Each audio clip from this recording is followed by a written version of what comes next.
Hello everyone, welcome to the exam time. So भाइयों, आज की इस वीडियो में हम लोग बात करने वाले हैं कैपिटल मार्केट के बारे में। कैपिटल मार्केट के अंदर हम लोग वेरियस एस्पेक्ट्स को कवर करेंगे। बीएससी, एनएससी, एनएसडीएल, सीडीएसएल के बारे में बात करेंगे। साथ ही साथ स्टॉक एक्सचेंज के बारे में बात करेंगे और सेबी के बारे में भी हम लोग इस वीडियो के अंदर चर्चा करते हुए चलेंगे। कुछ इंपॉर्टेंट इंस्ट्रूमेंट्स हैं कैपिटल मार्केट के, वो भी हमें कंसिडरेशन में लेते हुए चलना है, सो दैट अगर एग्जामिनेशन में कोई क्वेश्चंस कैपिटल मार्केट के से रिलेटेड अराइज होते हैं तो हम उसे इजीली टैकल कर पाएंगे। ठीक है, तो बिना किसी देरी के अपने सेशन को स्टार्ट करेंगे। उससे पहले मैं तुम्हें बताना चाहूंगा, कैपिटल मार्केट से रिलेटेड मैं एक और वीडियो तुम्हें प्रोवाइड करूंगा जिसके अंदर मैं बात करूंगा क्रेडिट रेटिंग एजेंसीज के बारे में। बहुत पहले सीयूसीटी जब हुआ करता था तो उस टाइम क्रेडिट रेटिंग एजेंसी से भी क्वेश्चंस पूछे गए थे, तो उसे भी हमें कवर करते हुए चलना इंपॉर्टेंट हो जाता है। तो स्टार्ट करते हैं बिना किसी देरी के। हमारा टॉपिक क्या है? कैपिटल मार्केट हमारा आज का टॉपिक है। तो सबसे पहले मैं बताना चाहूंगा, जो भी स्टूडेंट इस साल प्रिपेयर कर रहे हैं for the CUET PG 2025 MCom course के लिए प्रिपेयर कर रहे हैं, उनकी जानकारी के लिए बता दूं, कंप्लीट कोर्स लॉन्च कर दिया गया है जिसके अंदर ये सारे बेनिफिट्स मिल रहे हैं: live plus recorded classes, PDF notes, previous year papers, test series, doubt solving और व्हाट्सएप ग्रुप। ये सारे बेनिफिट्स तुम्हें प्रोवाइड किए जा रहे हैं।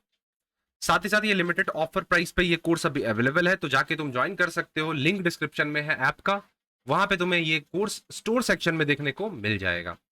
तो स्टार्ट करते हैं अपने सेशन को। उससे पहले बता दो, एग्जाम टाइम ऐप तुम्हें कहां से मिल जाएगा? प्ले स्टोर पे एग्जाम टाइम ऐप मिल जाएगा। डायरेक्ट लिंक मैंने डिस्क्रिप्शन में दे रखा है। सबसे फर्स्ट लिंक जो डिस्क्रिप्शन का होगा वो हमारे ऐप का ही है। इंपॉर्टेंट चीज, इस लेक्चर के पीडीएफ तुम टेलीग्राम चैनल से डाउनलोड कर सकते हो। साथ ही साथ वहां पे मैं डीपीपीज अपलोड करता हूं, क्लासेस की नोटिफिकेशन देता हूं, पोल्स एंड क्विजेस करवाता हूं और बहुत सारे फ्रीक्वेंटली आस्क्ड क्वेश्चंस होते हैं जिसके की आंसर्स वहां पे तुम्हें मिलते रहते हैं। और इंपॉर्टेंट नोटिफिकेशन और व्हाट्सएप ग्रुप मैंने बना दिया है तुम लोगों के लिए। यहाँ पे जो भी यूट्यूब स्टूडेंट्स हैं उनके लिए मैंने व्हाट्सएप ग्रुप बना दिया है। इसका भी लिंक तुम्हें टेलीग्राम चैनल पे मिल जाएगा, वहां जाके तुम इस ग्रुप को ज्वाइन कर लेना और वहां पे तुम जनरल डिस्कशंस कर सकते हो अपने प्रिपरेशन के रिगार्डिंग। स्टार्ट करते हैं अपने सेशन को। चलो, बात करने वाले हैं कैपिटल मार्केट के बारे में। कैपिटल मार्केट से पहले एक कंसेप्ट तुम्हें पता होगा जो कि है मनी मार्केट का कंसेप्ट, उसे मैं यहाँ पे फिलहाल डिस्कस नहीं करूंगा। बेसिक कंसेप्ट तुम जानते होगे कि वहां पे हम जो सिक्योरिटीज हैं वो शॉर्ट टर्म में वहां पे हम सारे सिक्योरिटीज की बात करते हैं, जैसे कि ट्रेजरी बिल हो गया, कमर्शियल पेपर्स हो गए, सर्टिफिकेट ऑफ डिपॉजिट्स हो गया। ये सारी चीजें हम बात वहां पे करते हैं। मेजर प्लेयर्स उसके आरबीआई हो गए। ठीक है, तो बात अगर हम लोग करें कैपिटल मार्केट की, तो कैपिटल मार्केट क्या एक मार्केट है या एक मीडियम है जिसके माध्यम से हम लोग लॉन्ग टर्म फंड्स, चाहे वो डेट हो या इक्विटी के फॉर्म में हो, उसे हम लोग रेज कर पाते हैं और उसे हम लोग इन्वेस्ट कर पाते हैं। आसान भाषा में कहूं तो मनी मार्केट हमारा शॉर्ट टर्म मार्केट था, या ये हमारा कौन सा है? लॉन्ग टर्म मार्केट है, जहां पे फंड्स लंबे अरसे के लिए रेज किए जाते हैं और उसे इन्वेस्ट हम लोग कर सकते हैं। कैपिटल मार्केट के अंदर वेरियस डेवलपमेंट बैंक्स आते हैं, कमर्शियल बैंक्स आते हैं, स्टॉक एक्सचेंज आते हैं। इसके इंस्ट्रूमेंट्स की अगर बात की जाए तो शेयर्स हो गए, डिवेंचर्स हो गए, बॉन्ड्स हो गए, म्यूचुअल फंड्स हो जाते हैं। साथ ही साथ पब्लिक डिपॉजिट्स भी कैपिटल मार्केट के इंस्ट्रूमेंट्स में ही आते हैं। अच्छा, अगर फीचर्स की बात की जाए तो सबसे पहला फीचर क्या निकल कर आएगा कि सर ये तो हमें लॉन्ग टर्म के लिए फंड्स प्रोवाइड कर रहे हैं, तो long term funds first feature हो जाएगा। अब यहां पे आपको लेसर आउटले की जरूरत होती है। यूनिट वैल्यू अगर कंसिडर करोगे इंस्ट्रूमेंट्स की तो वो कहीं ना कहीं कम होती है, और ड्यूरेशन की बात की जाए तो वो 1 साल से ज्यादा होती है। लिक्विडिटी आपको देखने को मिलती है, मतलब आप अपने इंस्ट्रूमेंट्स को इजीली कन्वर्ट कर सकते हो। सेफ्टी की बात की जाए तो सेफ्टी के मामले में काफी कम यहाँ पे सेफ्टी आपको देखने को मिलता है। और रिटर्न्स की अगर बात की जाए तो ज्यादा रिटर्न होते हैं in comparison of short term securities. अब जाहिर सी बात है, शॉर्ट टर्म सिक्योरिटीज में सेफ्टी ज्यादा होता है तो रिटर्न कम मिलने की चांसेस होती है। अब यार, जहां रिस्क है वहां इश्क है, मतलब जहां रिस्क है वहां ज्यादा प्रॉफिट है। तो ये कंसेप्ट तुम्हें यहाँ पे याद रखते हुए चलना, ये जो इंपॉर्टेंट फीचर्स है। इंस्ट्रूमेंट की बात की जाए तो देखो, इन 3 इंस्ट्रूमेंट से 4 इंस्ट्रूमेंट से तुम फेमिलियर होगे ही कि शेयर्स क्या है, डिवेंचर्स क्या है, पब्लिक डिपॉजिट क्या है, फाइनेंशियल इंस्टीट्यूशन से लोन्स कैसे हैं, क्या क्या होते हैं। लेकिन एक टर्म है गिल्ट एज। गिल्ट एज का मतलब होता है बेस्ट क्वालिटी। ये गवर्नमेंट सिक्योरिटीज हैं और सिक्योरिटीज जो कि गारंटी दी गई है गवर्नमेंट के द्वारा, हाईली लिक्विड होते हैं और इसको आप मार्केट में इजिली बेच सकते हो और खरीद सकते हो। The gilt edge securities include long term bonds, जैसे कि एनएससी जो होता है हमारा, national saving certificates, gold bonds हो गए तुम्हारे, गोल्ड बॉन्ड्स हो गए, रेलवे बॉन्ड हो गए, railway bond issued by the central and state government. और ये सिक्योरिटीज कौन मैनेज करता है? आरबीआई इन सारे सिक्योरिटीज को मैनेज करता हुआ चलता है। तो गिल्ट एज टर्म याद रखना, हो सकता है क्वेश्चंस बन जाए इससे। वैसे उतना तो ज्यादा चांस नहीं होता, लेकिन कुछ थोड़ा सा अलग टर्म है, बहुत सारे स्टूडेंट्स को पता नहीं होता ये। बाकी के इंस्ट्रूमेंट्स शेयर्स हो गए, डिवेंचर्स हो गए, पब्लिक डिपॉजिट्स और लोन फ्रॉम इंस्टीट्यूशन। तो ये 5 इंस्ट्रूमेंट्स कैपिटल मार्केट में तुम्हें देखने को मिलते हैं। जैसे कि हमने मनी मार्केट में देखा था certificate of deposit, commercial papers, ठीक है, ट्रेजरी बिल्स हमने पढ़ा था, वो सारे होते हैं। टाइप्स ऑफ कैपिटल मार्केट की अगर बात की जाए तो इसमें पहला आता है प्राइमरी मार्केट, जिसे कि हम लोग न्यू इशू मार्केट्स की के नाम से भी जानते हैं। यहाँ पे आप अपने फंड्स को ट्रांसफर कर सकते हो। जैसे एक व्यक्ति अगर कोई सेव कर रहा है फंड्स को, तो इसको कैसे इन्वेस्ट करना है ये कौन बताता है? एंटरप्रेन्योर बताता है। तो सेवर के इन्वेस्टमेंट्स को हम लोग यहाँ पे क्या कर सकते हैं? ट्रांसफर कर पाते हैं। जो भी फंड्स होते हैं वो नए नए प्रोजेक्ट सेटअप करने के लिए इस्तेमाल किए जाते हैं, एक्सपेंशन करने के लिए इस्तेमाल किए जाते हैं, डाइवर्सिफाई करने के लिए इस्तेमाल किए जाते हैं, जो भी आपके प्रोजेक्ट्स हैं। ठीक है, किसको एक्सपैंड करोगे? अपने प्रोजेक्ट्स को एक्सपैंड करोगे, अपने प्रोजेक्ट्स को डाइवर्सिफाई करोगे, उसे मॉडर्नाइज करोगे, मर्जर्स होंगे, टेक ओवर्स होंगे। इन सब काम के लिए हमें फंड्स जरूरत पड़ती है और ये फंड्स हमें प्राइमरी मार्केट से मिल पाते हैं। अब मेथड्स होते हैं मार्केट में सिक्योरिटीज फ्लोट करवाने के। मतलब अगर तुम्हें अपनी कंपनी का सिक्योरिटी मार्केट में पहुंचाना है तो तुम्हें ये सारे मेथड्स यूज करने पड़ सकते हैं, करने होते हैं बेसिकली। पहला होता है आप अपने सिक्योरिटीज को प्रोस्पेक्टस के माध्यम से ऑफर कर सकते हो। ठीक है, पब्लिक कंपनीज जो होती हैं उनके लिए सबसे पॉपुलर मेथड होता है, अगर उन्हें अपने सिक्योरिटीज मार्केट में इशू करना है तो वो क्या करेंगे? प्रोस्पेक्टस इशू करेंगी। अब प्रोस्पेक्टस के भी वेरियस टाइप्स होते हैं, रेड हेरिंग प्रोस्पेक्टस और भी अलग अलग टाइप्स होते हैं, वो कंपनीज एक्ट में हम लोग पढ़ेंगे। ठीक है, फिलहाल के लिए ये समझो कि कंपनीज जो होती हैं, पब्लिक कंपनीज जो होती हैं, अगर उनको अपनी सिक्योरिटीज आम जनता तक पहुंचानी है तो वो मार्केट में प्रोस्पेक्टस के माध्यम से सबसे पहले पहुंचाती हैं। वो क्या करती हैं? सब्सक्रिप्शन लॉन्च करती हैं और जनता जो होती है उसे सब्सक्राइब करती है। ठीक है, तो most popular method of raising funds by the public company is issuing prospectus in the primary market. Subscription from the public are invited through the issue of a prospectus. A direct deal is made to investors in order to raise capital through the prospectus. अब direct deal होती है basically, कोई इसमें ज्यादा बिचौलिया involve नहीं होता है, डायरेक्ट डील हो रही है यहाँ पे। तो एक मिनट,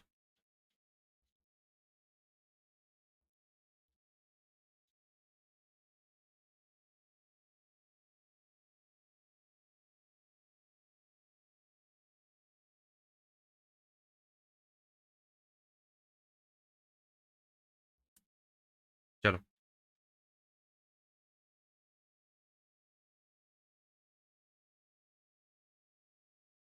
ये थोड़ा तरफ सही है। हाँ, तो मोस्ट पॉपुलर मेथड है फंड्स रेज करने का। सब्सक्रिप्शन यहाँ पे पब्लिक से इनवाइट की जाती है।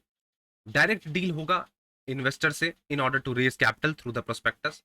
This is done by the means of an advertisement in newspaper और मैगजीन। जो भी इश्यूज होते हैं वो अंडर रिटन होते हैं, लिस्टिंग उसकी रिक्वायर्ड होती है, मतलब किसी ना किसी एक स्टॉक एक्सचेंज पे अपने आपको अपने सिक्योरिटीज को लिस्ट करना होता है। और प्रोस्पेक्टस जो है वो अकॉर्डिंग टू सेबी होना चाहिए, मतलब सेबी का जो रूल है प्रोस्पेक्टस के लिए, उसी रूल के हिसाब से आपका प्रोस्पेक्टस बना होना चाहिए और आपकी सिक्योरिटीज किसी एक स्टॉक एक्सचेंज में लिस्ट होना चाहिए, तभी आप प्रोस्पेक्टस के माध्यम से ऑफर कर सकते हो। दूसरा आता है ऑफर फॉर सेल। सिक्योरिटीज आप किसके थ्रू? इंटरमीडियरीज के थ्रू ऑफर कर सकते हो। इंटरमीडियरीज हाउसेस हो सकते हैं, इशूइंग हाउसेस होते हैं, स्टॉक ब्रोकर्स होते हैं। कंपनीज जो है स्टॉक ब्रोकर को अपने सिक्योरिटीज एक अग्रीड प्राइस पे बेच देती है और वो इंटरमीडियरीज उस स्टॉक को बाद में जाके अपने प्राइस पे बेचते हैं। Company need not to go through the formalities of issuing security directly to the public. ठीक है, समझ गए? प्राइवेट प्लेसमेंट क्या होता है? कभी कभी हम कुछ सेलेक्टेड इन्वेस्टर्स को, सेलेक्टेड इंडिविजुअल्स को ही अपने कंपनी के शेयर्स अलॉट करते हैं, तो वो हमारा क्या प्राइवेट प्लेसमेंट होता है। राइट इशू की बात क्या की जाए तो राइट इशू में हम लोग देखते हैं एग्जिस्टिंग शेयर होल्डर्स को, जो शेयर होल्डर्स ऑलरेडी हमारे हैं पहले से, जिन्होंने हमारे शेयर्स को सब्सक्राइब कर रखा है, हम क्या करेंगे? उन्हीं को अपना शेयर्स देंगे। ठीक है, सबसे पहले उन्हीं को ऑफर करेंगे, बाद में जाके अगर आपको करना हुआ तो करेंगे। और लास्ट आता है ई आईपीओज। ई आईपीओज जनरली क्या है? कंपनी यहाँ क्या करती है? इलेक्ट्रॉनिकली अपने आईपीओज लॉन्च करती है। आईपीओ की फुल फॉर्म की बात करूं तो इनिशियल पब्लिक ऑफरिंग करता है। आए दिन हर कंपनी के तुम देखते होगे आईपीओज लॉन्च होते हैं। Issue of capital to the general public through an online system of the stock exchange. तो ई है तो इट मींस इलेक्ट्रॉनिक है, और इलेक्ट्रॉनिक मतलब ऑनलाइन सिस्टम यहाँ पे स्टॉक एक्सचेंज का इस्तेमाल किया जाता है in order to issue the IPO of company. Broker registered with SEBI are appointed for accepting applications and placing order. जी हाँ, ब्रोकर्स की जरूरत पड़ती है, आपको रजिस्ट्रार अपॉइंट करना होता है यहाँ पे, और इश्यूअर कंपनी को यहाँ पे सिक्योरिटीज जो है वो लिस्ट करने होते हैं किसी भी स्टॉक एक्सचेंज में। समझ गए? अब बात करते हैं सेकेंडरी मार्केट की। तो ये एक ऐसा मार्केट है जहां पे एग्जिस्टिंग सिक्योरिटीज की खरीद और बेच होती है। कंपनी यहाँ पे इन्वॉल्व नहीं होते हैं in the transaction at all. ये जब भी होगा दो इन्वेस्टर्स के बीच में होता है। फीचर्स की बात की जाए तो लिक्विडिटी को बढ़ावा देता है, फिक्स लोकेशन होता है जो कि होता है stock exchange, comes after the primary market और encourages the new investment. Difference की अगर बात की जाए, यहाँ पे आप डिफरेंस देख सकते हो, डिफरेंस क्लियरली विजिबल होगी तुम्हें यहाँ पे। डिफरेंस में क्या बोल रखा है कि नए नए सिक्योरिटीज ही सिर्फ यहाँ पे खरीदे और बेचे जाते हैं, किसमें? प्राइमरी मार्केट में। लेकिन सेकेंडरी मार्केट की बात की जाए तो यहाँ पे एग्जिस्टिंग सिक्योरिटीज जो होते हैं उसे हम लोग क्या करते हैं, खरीदते हैं और बेचते हैं। उसके बाद है प्राइसिंग की बात की जाए तो प्राइस जो है यहाँ पे प्राइमरी मार्केट में जो कंपनी की मैनेजमेंट होती है वो डिटरमाइन करती है, लेकिन सेकेंडरी मार्केट में यहाँ पे demand and supply forces work करते हैं। परचेज एंड सेल की बात करें तो यहाँ पे जो सिक्योरिटीज इन्वेस्टर्स को बेचे जाते हैं, वहां पे इन्वेस्टर्स में कंपनी इन्वॉल्वमेंट नहीं होगा, डायरेक्टली इन्वेस्टर्स एक दूसरे को बेच सकते हैं और खरीद सकते हैं। मार्केट के लोकेशन की बात करी जाए तो प्राइमरी मार्केट में कोई फिक्स ज्योग्राफिकल लोकेशन नहीं होता है, लेकिन सेकेंडरी मार्केट का एक स्पेसिफाइड लोकेशन होता है। ठीक है, तो ये सारी चीजें तुम चाहो तो याद रख सकते हो। अब बात कर लेते हैं स्टॉक एक्सचेंज और शेयर मार्केट की। तो स्टॉक एक्सचेंज क्या एक इंस्टीट्यूशन है जो कि हमें क्या करता है, प्लेटफॉर्म प्रोवाइड करता है। क्या करता है? प्लेटफॉर्म प्रोवाइड करता है। Stock exchange provides a platform for buying and selling existing securities. It means ये सेकेंडरी मार्केट की बात करता है। It facilitate the exchange of securities that is share, debenture and various instruments. Bharat में टोटल 23 स्टॉक एक्सचेंज है, जिनमें से 2 national level के हैं जो कि हमारा बीएसई और एनएसई, और टोटल जो बाकी के 21 स्टॉक एक्सचेंज है वो रीजनल लेवल पे स्टॉक एक्सचेंज है। कुछ इसके इंपॉर्टेंट फंक्शंस हैं, जैसे कि आपको ये लिक्विडिटी प्रोवाइड करता है, सिक्योरिटीज की प्राइसिंग करने में मदद करता है, ट्रांजैक्शन में सेफ्टी आपको देखने को मिलेगा, और इकोनॉमिक ग्रोथ में भी कंट्रीब्यूट करता है। तो ये सारे डिटेल्स जो है ना, ये सब याद रख लेना तुम, इंपॉर्टेंट पॉइंट्स हैं। अगर हमें स्टॉक एक्सचेंज में अगर ट्रेड करना है तो हमें क्या प्रोसेस फॉलो करना होता है? तो सर सबसे पहले आपको ब्रोकर सेलेक्ट करना होगा। ब्रोकर जैसे आप चूज करोगे आपको डीमैट अकाउंट ओपन करना होगा। ठीक है सर, डीमैट अकाउंट भी ओपन हो गया। अब ऑर्डर प्लेस करोगे सिक्योरिटीज के लिए, फिर ऑर्डर एग्जीक्यूट होगा, और एग्जीक्यूट होने के बाद ऑर्डर सेटलमेंट होता है। सेटलमेंट बेसिकली अलग टी डेज में होता है। ठीक है, कैपिटल और मनी मार्केट की बात की जाए तो कैपिटल मार्केट के पार्टिसिपेंट्स में अगर सबसे पहले तुम देखोगे तो वेरियस फाइनेंशियल इंस्टीट्यूशंस, बैंक्स आते हैं, कॉर्पोरेट एंटिटीज आते हैं, फॉरेन इन्वेस्टर्स आते हैं, इंडिविजुअल्स आते हैं। लेकिन मनी मार्केट में हमें आरबीआई देखने को मिलेगा, बैंक इंस्टीट्यूशंस देखने को मिलते हैं, फाइनेंस कंपनीज देखने को मिल जाते हैं हमें। ठीक है, तो इंस्ट्रूमेंट्स की अगर बात की जाए तो कैपिटल मार्केट में तुमने देखा कि इक्विटी शेयर्स हो गए, बॉन्ड्स हो गए, प्रेफरेंस शेयर्स हो गए, डिवेंचर्स हो गए, ये सारी चीजें हम देखते हैं। मनी मार्केट में हमें क्या, treasury bill, trade bills, commercial paper, certificate of deposits, ये सारे इंस्ट्रूमेंट्स हमारे देखने को हमें मिल जाते हैं। इन्वेस्टमेंट आउटले की बात की जाए तो does not necessarily require a huge financial outlay. मैंने तुम्हें बोला था कैपिटल मार्केट में हमें कुछ ज्यादा इन्वेस्टमेंट करने की नीड नहीं होती है, लेकिन मनी मार्केट में जस्ट इसका अपोजिट हो जाता है। यहाँ पे तुम्हें ज्यादा अमाउंट खर्चने होते हैं। ड्यूरेशन की बात की जाए तो कैपिटल मार्केट जनरली मीडियम से लॉन्ग टर्म के बीच लाई करता है, और money market short term funds में डील करता है। लिक्विडिटी यहाँ पे लेस लिक्विड होता है, यहाँ पे हाईली लिक्विड होता है। रिटर्न्स कैपिटल मार्केट में ज्यादा होते हैं और मनी मार्केट में रिटर्न कम हमें देखने को मिल जाते हैं। समझ गए? डीमैट अकाउंट की बात करें तो डीमैट अकाउंट बेसिकली क्या होता है, हम अपने जो हमारे सिक्योरिटीज होते हैं पहले वो पेपर फॉर्म में होते थे, उन सिक्योरिटीज को हम लोग क्या करते हैं, आप इलेक्ट्रॉनिक फॉर्म में अगर जब रखते हैं उसको हम लोग बोलते हैं डीमैटेरियलाइजेशन। डीमैट अकाउंट भी बोल सकते हो तुम। Keeping in the mind the difficulties to transfer share in the physical form, SEBI ने एक सिस्टम डेवलप किया जहां पे आप अपने शेयर्स को डिजिटली ट्रांसफर कर सकते हो from one demat account to another demat account. Dematerialisation क्या होता है, जब आप अपने पेपर फॉर्म ऑफ सर्टिफिकेट को इलेक्ट्रॉनिक फॉर्म में कन्वर्ट करते हो, उसको हम लोग नाम देते हैं डीमटेरियलाइजेशन। रीमटेरियलाइजेशन क्या होता है सर, जब आप डिजिटल फॉर्म सर्टिफिकेट को आप पेपर फॉर्म में कन्वर्ट करते हो, दैट इज आर रीमटेरियलाइजेशन। तो सर अगर हमें जब अपने सर्टिफिकेट्स को इलेक्ट्रॉनिकली ट्रांसफर करना है from one account to another account, तो उसके लिए हमें डीमैट अकाउंट की नीड होती है, और उसी में हमारे सारे सिक्योरिटीज स्टोर होते हैं। ठीक है सर, डिपॉजिटरी सर्विस क्या होता है, जैसे बैंक होते हैं ना जो हमारे पैसे को सेफ रखता है, वैसे ही डिपॉजिटरी सर्विस होते हैं जो कि हमारे सिक्योरिटीज को सेफ रखते हैं, लाइक शेयर, डिवेंचर, बॉन्ड्स। इसको इलेक्ट्रॉनिक फॉर्म में वो इन्वेस्टर्स के बिहाफ पे स्टोर करते हैं। भारत में 2 डिपॉजिटरीज हैं, NSDL and CDSL full form याद रख लेना, नेशनल सिक्योरिटीज डिपॉजिटरी लिमिटेड और central depository service limited. NSDL की बात की जाए तो लार्जेस्ट डिपॉजिटरी है, इसको as a joint venture promote किया गया था, किसका? IDBI का, UTI का और NSE का। एस्टैब्लिशमेंट डेट याद रख लेना 8 अगस्त 1996 है और स्टॉक एक्सचेंज के साथ काम करता है। CDSL की बात की जाए तो ये भी एक डिपॉजिटरी पार्टिसिपेंट है, इसको स्टैब्लिश किया गया था फेब इन द ईयर 1999 और स्टैब्लिश इसको BSE के द्वारा, बॉम्बे स्टॉक एक्सचेंज और बैंक ऑफ इंडिया के द्वारा स्टैब्लिशमेंट में मदद दी गई थी। तो ये चीज याद रख लेना। कुछ सर्विसेज हैं जो कि हमें डिपॉजिटरीज प्रोवाइड करते हैं, लाइक डीमटेरियलाइजेशन और रीमटेरियलाइजेशन। ये कंसेप्ट मैंने तुम्हारे साथ डिस्कस किया था अभी।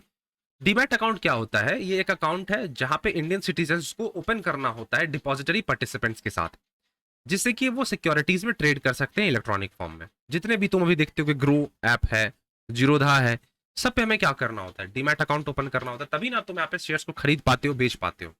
बेनिफिट क्या हुआ सर? सबसे पहले तो पेपर वर्क कम हो गया, दूसरा यहाँ पे फ्रॉड के चांसेस कहीं ना कहीं कम हुए, जो पहले ज्यादा हुआ करते थे। पेपर वर्क कम कर दिया हमने, ट्रांसफर को लेकर प्रॉब्लम, चोरी हो जाता था पहले, डिले होता था, स्टैंप ड्यूटी में एग्जाम्पशन मिलने लगी है। ठीक है, तो बहुत सारे फायदे हैं, ये सारे फायदे एक बार तुम रीड कर लेना। चलो कुछ स्टॉक एक्सचेंज की बात कर लेते हैं, मेजर स्टॉक एक्सचेंज की। तो जैसे सबसे पहला था OTCI, over the counter exchange of India, इसको तुम लोग एक बार देख लेना। मैं बात करता हूं डायरेक्ट NSE की। NSE को स्टैब्लिश किया था in the year 1992, working sir start हुआ था 1994 में। 1700 से ज्यादा कंपनी लिस्टेड है। ये एक पहला स्टॉक एक्सचेंज इंडिया का है जो कि latest fully automated screen based electronic trading system provide करता है और 12th लार्जेस्ट एक्सचेंज है वर्ल्ड का। इंडाइसेस की बात करें, इंडेक्स बेसिकली जो कह सकते हो, Nifty pre open, CNX Nifty junior, CNX 100, 200 and 500 and CNX mid cap, ये सारे क्या हैं? इसके इंडाइसेस हैं जिसके बेसिस पे कंपनी की वैल्यू डिटरमाइन होती है। CNX निफ्टी की बात की जाए तो CNX निफ्टी का बेस ईयर 1995 है। यहाँ पे 50 कंपनीज को एज अ बेस लिया जाता है। किसको? 50 कंपनी को बेस लेते हैं, दो वर्ड से मिलकर बना नेशनल प्लस निफ्टी।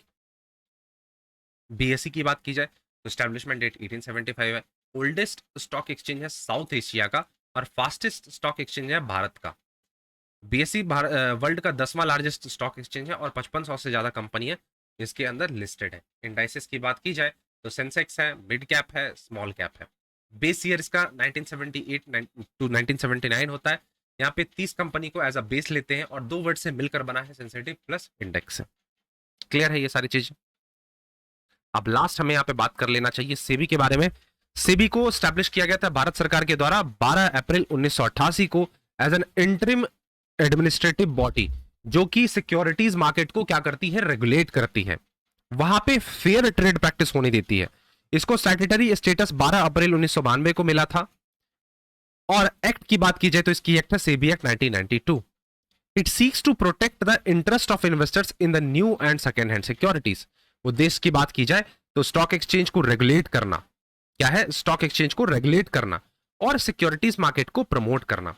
इन्वेस्टर्स के राइट को, उनके इंटरेस्ट को, उनके हित के बारे में सोचना और उन्हें टाइम टू टाइम एडुकेट करते रहना। ट्रेड मेल प्रैक्टिसेस जो होते हैं उसको प्रिवेंट करना, इंटरनल ट्रेडिंग, इनसाइडर्स ट्रेडिंग, इन सबको रोकना और एक कोड ऑफ कंडक्ट इंटरमीडियरीज के लिए डेवलप करना।